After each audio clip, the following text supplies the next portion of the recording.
Shi kun taɓa jin labarin trader insider na farko wanda aka taɓa kamawa a crypto? Sunan shi Isan Wahi.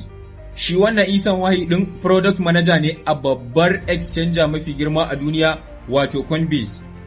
Duk a lokacin da za a yi listing wani token sakamakon matsayin shi a wannan Coinbase ɗin ya san wanda coin za a yi listing don haka zai siya tun kafin a yi listing ɗinsa.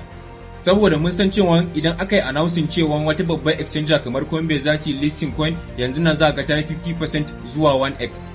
Sai ya amfani da wannan damar da shi da 'yan uwansa da abokansa suka buɗe multiple accounts da different identity. Sai su dinga siyan duk wani coin da suka san za a yi listing tun watanni ko satuttuka kafin a listing ɗin. A yayin da su kuma mutane kawai suna normal trading ne wanda muka saba yi. Kun san aka gano sa? Akwai wani influencer wanda ya gano yanayin motsin coins lokaci bayan lokaci, wanda ya yi reporting zuwa Coinbase, hakan ya sa Coinbase suka fara bincike cikin gaggawa.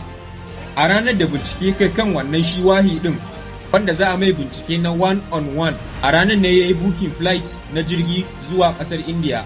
Bayan ya sauka a India, jami'an tsaro suka cafke shi ba tare da ya samu ya escaping ba. Bayan an damƙe su a July 2022 aka caje su kuɗaɗe masu yawan gaske.